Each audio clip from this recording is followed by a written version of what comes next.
It smells good in here. Does it smell good? It smells so new. fresh. Exactly, right? Brand, yeah, when you go next door, you smell all the supplements. Yeah. So we kind of miss that smell. But Yeah. no, this place was completely gutted and completely rebuilt. This is temporary, or we have a strip with it knocked out. So we tried this out to see how it is for a month or so. I think it looks fine. That looks good. Yeah. Got the NutraMedia approval. Yeah. I mean, I wouldn't That's it. spend any more money on it.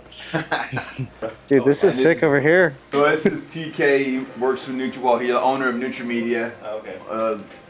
How do you define it? It's not just a label. It's a whole branding. Yeah, company, we right? just help with media with like supplement companies. Yeah. All So media stuff. everything from branding to media, podcast, videography. Basically, this whole department, I just have a whole nother business of this. We just do it for like lots of companies. It's the gym. It's accounting. I keep over here. you guys over here. Yep. So we got team there, and then this is the gym. So all this equipment actually was in Mark's house, which was nuts. This was in his house? This is in his house. He has a whole basement. So this is his personal gym.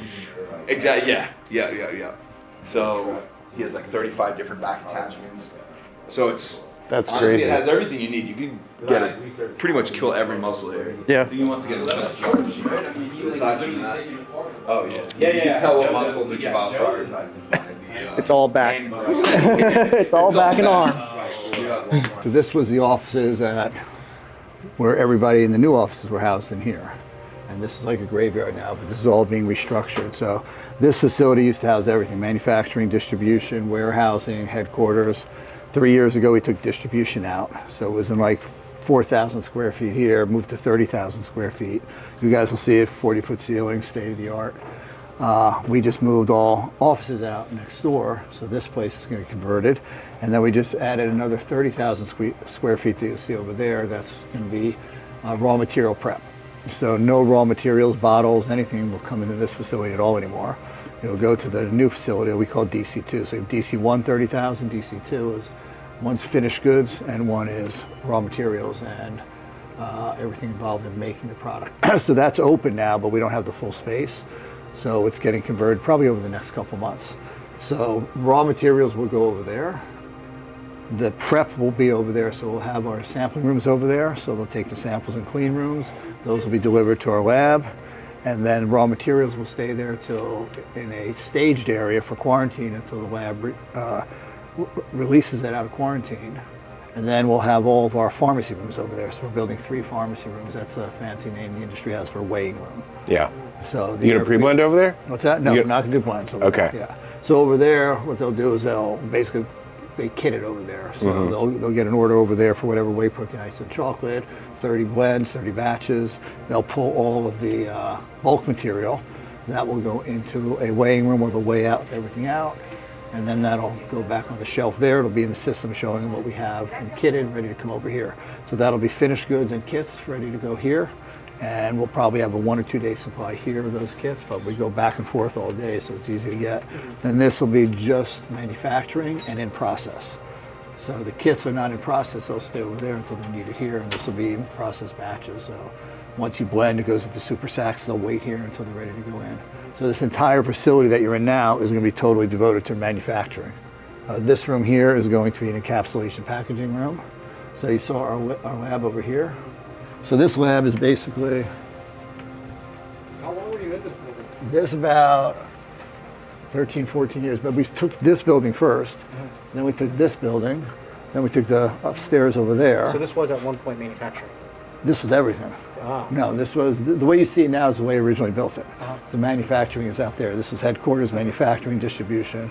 We've just, from this building, which is originally close to 17, we added an upstairs over there, 17, then we added downstairs, 17. Then we have our social media room in the building next door. Then we added the 30,000, now we just added that, I don't know what it is, 6,000 or 7,000 there, and then we added another 30,000. So altogether it's like 126,000 square feet. So this will all just be manufacturing. So this is our lab here.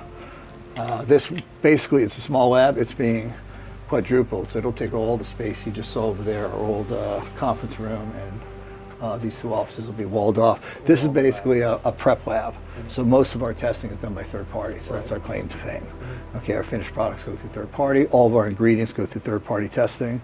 So when a ingredient comes in here, The industry does it differently. The FDA allows you to test a product 3 times, prove out the C of A, prove that product from that manufacturer is what it is, and then you don't have to test it again for the next year to 18 months. You've come up with your own concept as long as you can show them that it makes sense. The only thing you technically have to do is identify it. So the regulation requires every ingredient to come in to be identified. So if we were bringing lettuce, all you would need is a picture of a head of lettuce, and you'd say, yep, it's identified. But since these are all white powders and brown powders, we have to scientifically identify it. So we use these machines here, FTNAR. Nice. Well, no, one standard does not do it. You have to build a library of standards. Right. And Because if you have a perfect creatine monohydrate that's 99.98% pure, and you have a one standard in there, you're not going to hit it. The moisture's off a little. So you build a library of standards. Yeah, we didn't know any of this. The pharmaceutical. So it's like a composite. In a way. Yeah. So this machine is like what you see on all the crime things. You know, somebody kills somebody, they take the dirt off a shoe, put it in a machine, it says, yeah, that's brown clay, you know, whatever from Arizona, and you can't do any of that. The machine can only be trained for all of those things, and then it can say, oh yeah, it is. So it can't tell you it's creatine unless you've trained it to tell creatine. So we use that for identification. We come in here, we identify everything here.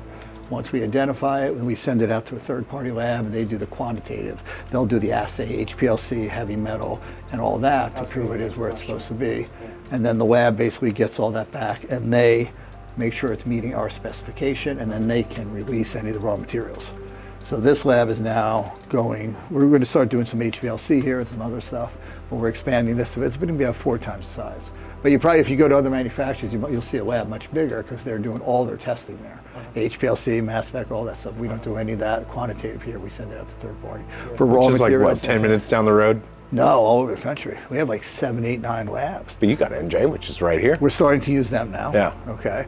But there's so many different ingredients that you send it out to They're one not lab, gonna they know, don't have yeah. they don't have the standard for it, they don't have the Special methodology trademarks, for it, stuff so like you're that. sending milk proteins here, and you're sending this here, and then Joey's going to help us with putting 20 ingredients we never even heard of in, and Right. we're going to send it to the lab, and they're going to say, I don't know. You Spend $1 know. million getting standards on it. We spend $1 million a year on outside testing here. But when I started the company in 1996, you know, it was the Wild West back then. And I just wanted to get into supplements. I had karate schools, and I was selling protein and creatine out of the basement. And I met with a few manufacturers, and we designed the first like 10, 12 products. And I used a contract manufacturer to make all those products. And everything, I thought it was amazing. You know, I'd go down there, sit with them. I would literally take a train from here to DC, to the Library of Congress, where I pull up microfilm. And there's nothing, back in '96, you couldn't go on the internet, right? There was nothing but porn on it around that time, you know? So you couldn't do any Still that research. Yeah, no, but there was nothing there, you know? So research was like that, you know? And so we put together about a dozen products, and we were in business like 2 or 3 years. Doing great because I had all these karate schools, and I also managed karate schools, so they all picked up my product and we started growing. And I went to reformulate around 1998, 1999, and I had 3 manufacturers, and none of them would give me the real formulas because it was all proprietary blends. So Oh, if you I like remember the days of mental, proprietary. yeah, mental focus blend, and it would say 2 grams, and it would list all the ingredients but not tell you how much. So the FDA, and this is FDA regulation to this day, is you're allowed to use a proprietary blend, and you're allowed to even they call it a fanciful name. So you don't have to call it proprietary blend, you could call it the ass kick and leg workout blend, you know. They don't care, but it states that if the ingredients in your product, you have to list it on the label. But you don't have to tell the consumer how much. You have to tell them it's there. So you can put it into a blend format, say the whatever prop blend 3 grams, and then list all those ingredients, and the only rule is they have to be in descending order. So that's what all our products were. And I actually used to do what a lot of people did, tell people, yeah, we do it that way because that's why I don't attack companies, because I made all the mistakes they did. We used to say that we did it that way to protect the formulas. So I spent all this time with these guys in a building like this, and you know, I was young at the time thinking, wow, we really came up with some really kick-ass formulas.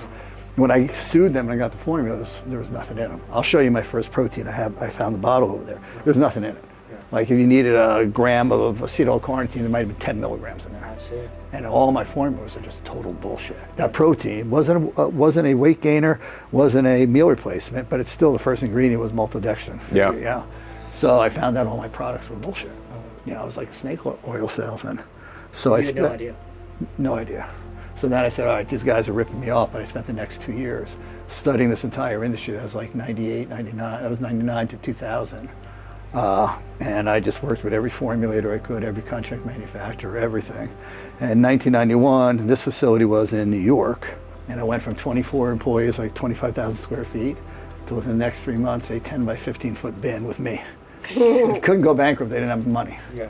And then we started the concept at that time, no proprietary blends, full label disclosure. We're the first company, you probably don't even know this, but we coined the phrase that everybody uses now, no prop blends. We're the first company to even make that up. Okay, full label transparency, full therapeutic dosages were all the things that we came up with. So every one of our products, we said, no more proprietary blends. No more fillers or excipients put in our product. That came from my maltodextrin filler and my thing. And started this whole trend. So from 2001 to the next 5 or 6 years, everybody made fun of me. The whole fucking industry. You can't do that. You're just a marketing scheme. You don't really do any of this. And how long have you been around? You've been around a long time. Since at least 2006. 2006. Even by then, the whole industry was still prop blend. Yeah. So we were the only ones in the health industry. Vitamins and minerals can never be in prop blends. If it had an RDA, you had to list it, right? So that gets people confused. But the rest of the stuff, you can do whatever you want. Sports nutrition. Yeah. So you'd be talking really big about an ingredient there and marketing like crazy and how good it is. And you might need 2 grams in there and you're putting 10 milligrams in there. The worst So- part is you probably don't even know. Some of these brands don't even know because they're contract manufacturers. Just Well, that's what I found. It wasn't the brands that were so much ripping them off, but they were. Brands to this day still do that. Yeah. But the contract manufacturers were competing on price. So they would find all these ways to right. do all this shit. So we fought the industry on it. Back then I did 1,100 lectures across the country in the next 4 years, Jeez. just in understanding labels and explaining all this, and came up with all these names for all what the industry was using as scams out there, like WPC bait and switch, where all these different things are known now. Protein spiking, we were the one who came up with that. Like, I don't know, 12, 15 years ago, we realized that was coming out and started that. Got hammered, got sued, everybody was coming after me, for that, but we did it.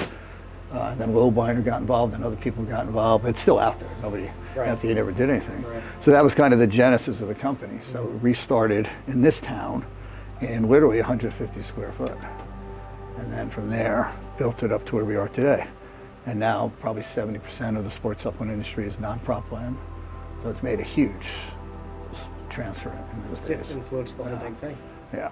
So that's why I manufacture, because I Can't trust nobody. well, you would think that I'm saying, like, manufacturers, they're making a profit, whatever they mark it up 20, 30%. So you think everybody thinks I do this to save that money, but there's no way I can match that. If I come close to what a contract manufacturer would charge me, then I feel I'm doing good.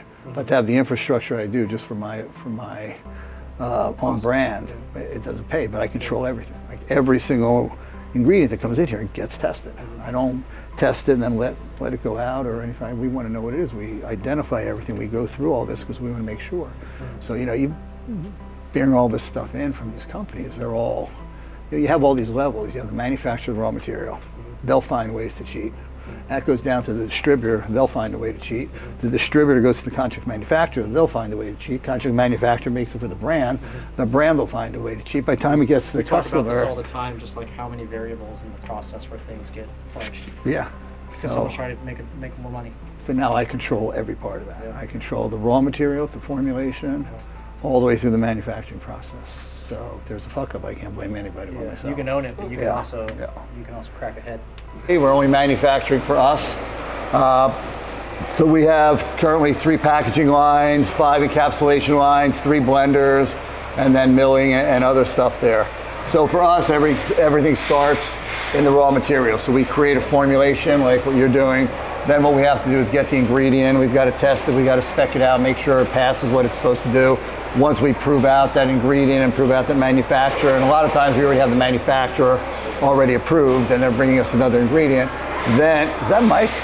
Yeah. Did you just say goodbye?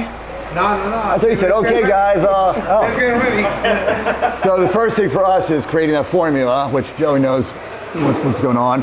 Finding that ingredient, approving that ingredient, then the purchasing department is allowed to buy it. So for a lot of companies, that's where that kind of ends. They'll bring in their first lot in, they'll test it, they'll test 3 lots, and they'll let it go. We don't allow that. So we test every single lot of every single batch of raw material that comes in here, because we don't want to trust any company that they're going to screw us or they're going to make a mistake. You know, if you took a creatine, right, there might be 5, 6 manufacturers of creatine coming out of China. Well, there'll be 60 different distributors here selling that to us because we don't always bring it in from them. And over the years, not as bad now, they'll switch labels because we'll say we can only use this manufacturer.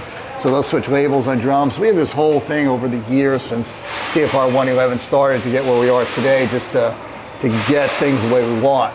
But once we understand the product, once it goes through there, we get it received in here. We'll sample it in a clean room. The sample will go to the lab you just saw. The first thing they'll do is identify it through FTNAR. Unless some things we can't do, like botanicals, we can't do through FTNAR, so we have to send them out. Once we identify it and we know it is what it is, then it'll get sent out to a third-party lab for what I said, quantitative testing. So it's definitely going to be an assay, heavy metal, microbial, and other things that we'll do to prove that it is what it is. And we'll have a spec for every single ingredient that it's got to reach when it comes in. And then the lab is the only one that can prove it. So QC is an independent part of the company. They don't take orders from anybody else in the company, not even me. So they're kind of independent. There is no gray area in our lab. If it's supposed to be 99.87 and it comes at 99.86, it's a no. There's no calling me up, hey, you know, we're late, can we just, it will never even come to me. It's black and white and that's it. So now we improve that ingredient. It's allowed to be, it's already in, we approve it. It can come out of our quarantine area and go into this area, which is the manufacturing process. So this area won't be here anymore. This is where the new facility is. So we're separating everything out to the new facility. So there'll be a quarantine area there. And then once it's released from that quarantine, it'll go into the process area where then it can be kitted out when called for. So we're taking that kind of a step further in that. So this is it's not up and running now, maybe it will be soon. This is an encapsulation packaging room. So that's the first step. The product comes in, the ingredients come in.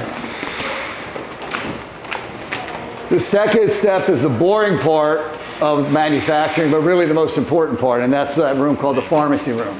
So if you think of all these powders, they all look the same, they're white or brown.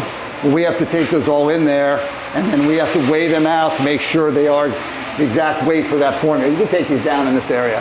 So the process in a pharmacy room is it's a 5-point inspection.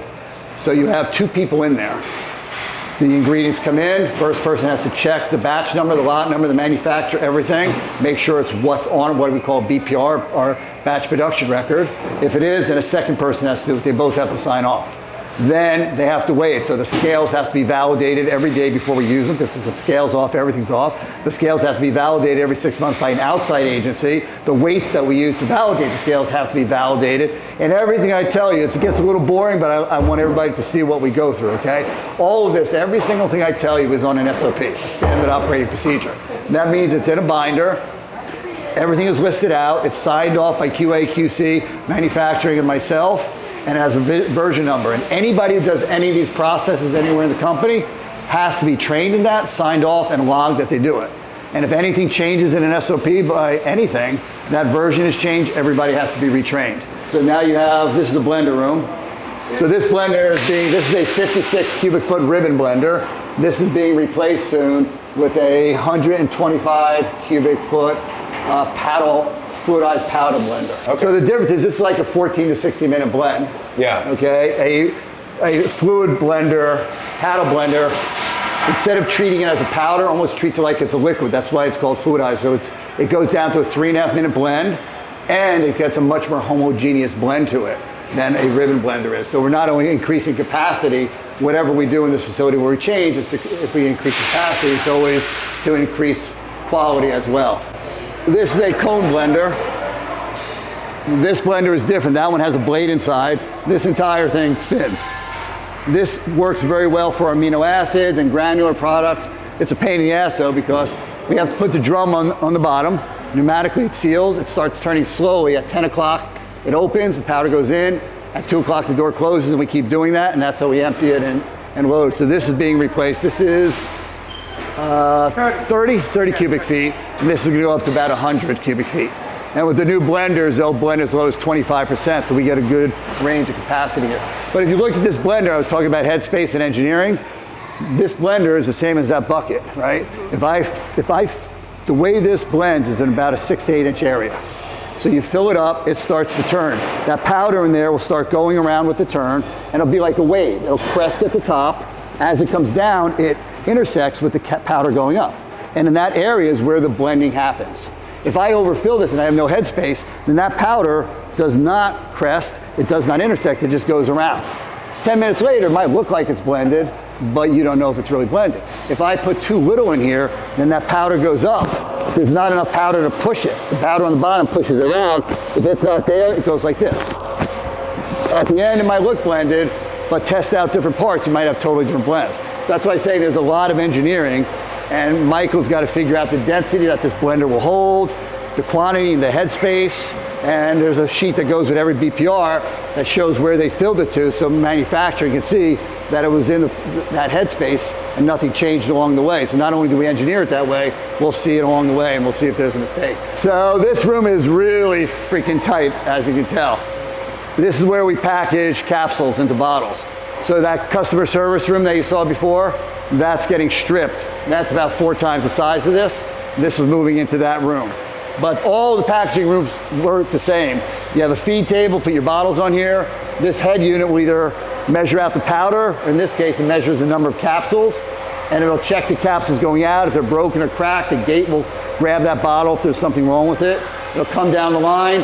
Every line has metal check, which is not required, but we do it. So this metal check will catch ferrous, non-ferrous, stainless steel, literally less than a pinhead. And it'll shut down the system if there's metal. Because if you think about the process here, you have that blender, or that has metal blades inside, metal on metal. We might have sifted it like you see here. We might have done grinding to it. We might have done milling to it. And all those processes you can get metal in. So every line has this. This is being upgraded in our new power line to actually X-ray. So we're moving from metal check to X-ray, which will show you anything in there other even not metal. Then they have manually, right now they manually put the cap on it. That will seal that internal through magnetic induction. Yeah, seal that metal insert and heat it up. And then it goes down, that'll see the outside. The label goes on, that puts on the expiration and lot number, and it gets finished off. So this is a small room because the bottles are this big. You get into, this is our protein room, and we have 1 gallon, 2 gallons in there. That's coming out, and we're developing. Joe, you're asking about what we're changing. This does all 1 and 2 gallons in here. That's leaving. We're developing a protein only line.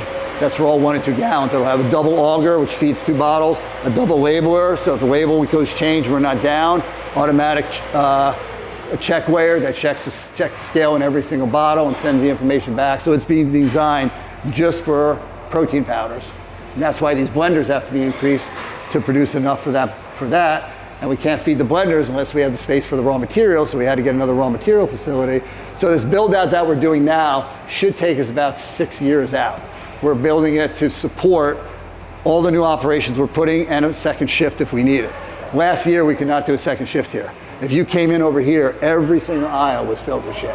If OSHA came in, we'd have been in trouble. So put a second shift here. I need all that space for raw materials, for kits, for all that. So we're rebuilding everything. All this would be gutted next time you come in. If you're in there, when that spins around, that will cut your body in half. It looks like I can go in and stop it, but it's not stopping. This room's much larger, and it has a powder unit on the head of it, and it's larger because we have much larger bottles.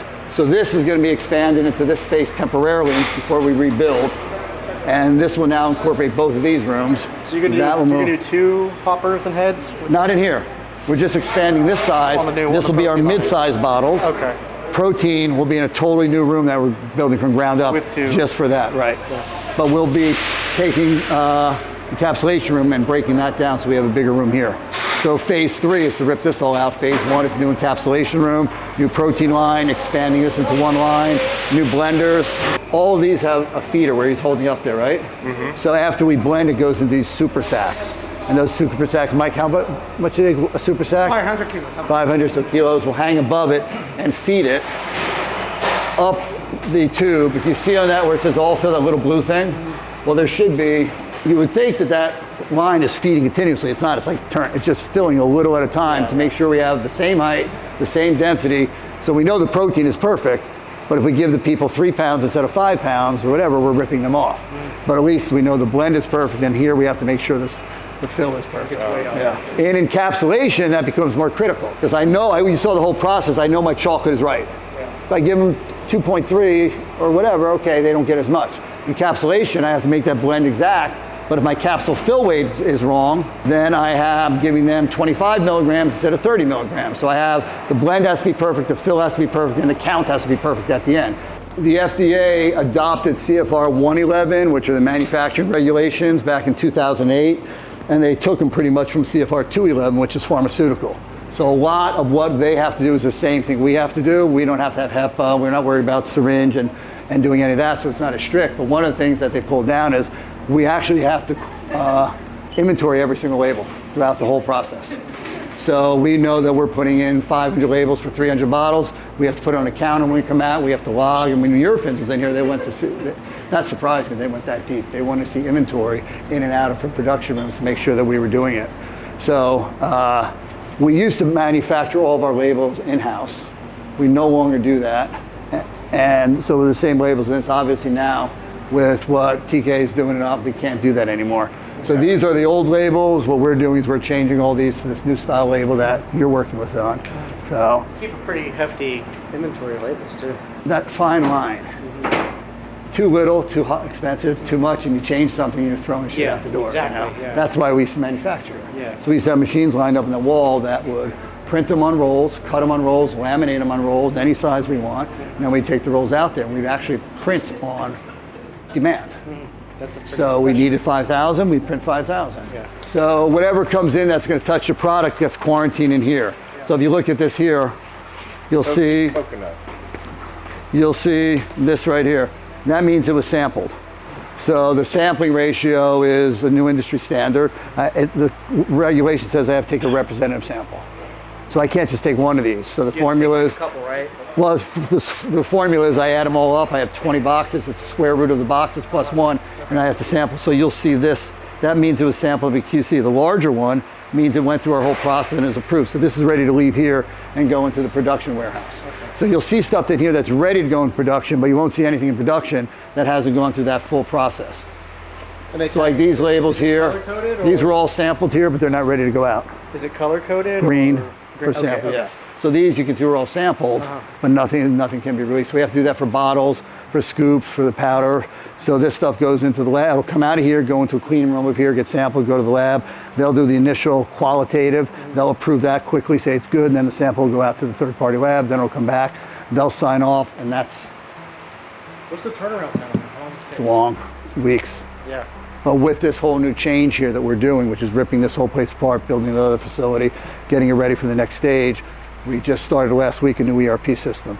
So we spent the last 7 months looking at SAP, NetSuite, all these companies, and we just chose about a month ago the final.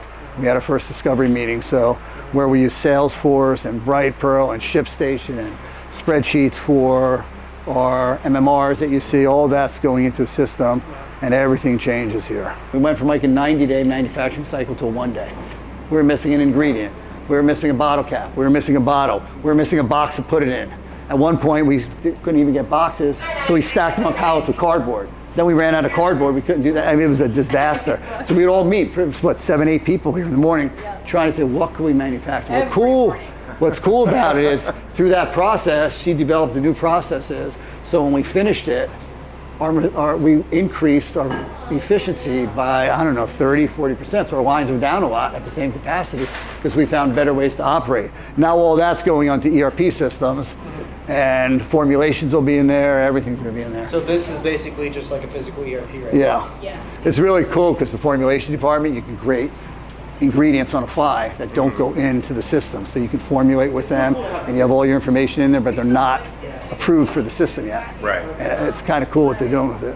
So they'll give you Give us a brief rundown on the road station. Yes. I think that would be a hilarious bit for like the gig. now. These have to be throughout the facility, both sides of the door, every X amount of feet. If rodents come in here, people don't realize, but rats mice don't usually run across the floor. They're blind, so they run across. So clean, and I just love. They seeing run the across. presentation. It's Yeah. Like, if you're here, guys, come right here. Well, luckily, we don't have any in production because the glues and stuff are not allowed. So, because think about that, your production, we're clean, and then it says big rodent on that. But these are to stop. We have lights that you might have seen. So any flies that are in the facility will go to the lights before they get into manufacturing. So yeah, that's fun. I think Nobody touch it because there's a mouse in there. I'm going to be very embarrassed. Let's move on. This all area here is going to be the new lab. It'll be all broken down. So this is all phase 1 that we start in a couple of weeks. And this will be maintained as office for everybody working here. Will come here, so this will be gutted. It'll match what we have over there. Then you have bathrooms and all the support there, cafeterias there. We have another 60,000 foot upstairs, which is non-GMP, so that's just housing machinery that we're working on, cardboard and stuff that doesn't come in contact. And then the warehouse is in the back, and that's the not the finished product, that's the raw materials that have been approved. And then there's a room in the back that's finished product. So that finished product is quarantined also, just like raw material. And until it's approved by QA for the testing, QC, that goes to QA. So it gets confusing. QA is the lab. They're doing the testing on raws and all that. QA is on the floor. Quality assurance is watching to make sure all the SOPs are followed, everything is done. QC runs the lab. So then it has to go through this whole process of testing, whatever, and then it can be released. Once it's released, it can go into our distribution center. Then it's released for sale. Right. A lot of steps. It's and I probably told you a third of the steps. If you're here for one of my normal tours, like you two should have got, we'd be about a third of the way through right now. It's very great. It gets very boring, but I want people who come in to understand all the shit that we do. I'd rather hold a lot. I've stopped. Mike, what are some products that we stopped totally because we couldn't get any raw ingredient for a couple of years in the whole market? Yes, years. IP6, yes. Oh yeah. Everything failed. I don't even have it back now. I haven't tested in years, but everything in the industry was failing for over a year. What's the one product that's patented? It was a cherry. And we couldn't use it because we couldn't get a lab in the country to test it, a big product ingredient. Cherry. Was it cherry? Something like cherry extract, but it was trademark. For gout I don't know what it was. or for recovery? Kidney, I think kidneys. I don't know. So when we first started, CFR 11, part of 11 wasn't here. Now you have to audit your manufacturer. So you had all these distributors. Yeah. And they just brought everything in their own containers and they wouldn't give that to you. So we were in this stuck area because we didn't CFR, I didn't know what that was, but I would not allow anything in unless I knew where it was manufactured. So I could only buy, I was so limited to where I could buy. Like DNP, you remember DNP? They had the warehouses here. And he got fired, I forgot his name, I just saw him, he got fired for letting me go into their containers and see the manufacturer before they changed it and pull the drums out with the manufacturer's information, otherwise I couldn't take it. I always do that with distributors. I'll ask them like, no, where's the original CMA? Right. Yeah. Where's the original document? And those don't even mean shit because they're made. So we're so strict here. I don't know, you might have heard of it, it's big in Jersey. There was a supplier called Raw Deal. I forgot the guy's name. And it was here in New Jersey. And they supplied raw materials and blends, vitamin blends and stuff like that. So we were buying stuff from them. One day we get, literally, the FDA comes in, guns, badges. What happened was, Raw Deal was selling vitamin blends that were 99% maltodextrin or whatever it was, right? Nobody was testing it. So everybody, it was $50 million street value of the raw material and nobody tested, everybody used it. So they shut this guy down, but they couldn't do anything criminally for him because CFR 11 only applies to the manufacturer of a finished product, packager of a finished product. They don't have any real regulations, right? So all he did was show, from apparently, if you put this out there, I don't know, they showed fake Chinese certificates of what they were bringing in. And they're like, we don't have to test this. They would do their blends. No, we don't have to test this. We don't know how that happened, right? So they got shut down. The FDA found all these hundreds of emails back and forth with us saying, hey, this failed. So we became the fall guy. They thought we used failed product and we tested it. They came in here, literally guns and all, and they spent a few days here auditing everything. And we have it all listed in the computer. Every raw material is green if it passed test, it was red if it failed. We had already disqualified the vendor for a while we weren't using anything because we saw what was happening. But we had to prove to the FDA that every failed product we returned to them. And at first I thought they didn't trust us, but then I found out why. So we had to show them the bill of ladings for the returns, the credits for everything. Like, wow, these fuckers really want to get me. They weren't trying to get us. They're trying to get them. Because now he shipped the ingredient to us. We tested it at a third-party lab, sent the lab results to him, rejected it, sent it back to him, and guess what he did? He resold it. So he could no longer use that excuse that we didn't know, we're not responsible. They used you to help build the case. Well, originally they came here to catch the fall guy, the one guy who they knew because nobody else tested it. Nobody knew. Everybody said the same thing, even though you're required to. We tested it, so they thought they'd get us, but after a while, 2-3 days, you were here for this, right? 2-3 days later, we got subpoenas out the ass. That's a great story. And we had boxes like a movie. We had to copy every single correspondence, letter, anything that had I thought they were after you. They were just being lazy. between them and us, right? And we shipped it back. He got arrested. He went to jail for X amount of years. He got a fine, barred from the industry. He went to jail because they caught him through our processes. He gave you a raw deal. Yeah, thank you. I never thought of that. You also gave him a raw deal. Huh? So, I don't know, 6 months later, we get another FDA thing that we have to quarantine and recall. Yeah. Because they found salmonella in some of his raw materials, and we bought stuff during that time period. We didn't do a recall because we had our microbial test on the product. Then we took every product that was in that time period, every product we produce on any machine. So if we produce that ingredient on a machine before and after, we retested all that. We had original test results. The FDA said, no, you're fine. We didn't have to recall. So had we just been, everybody else got away with it because they did nothing. Right. Had we done any of that, we would have been screwed. We would have been shut down and all, but that's why we manufacture.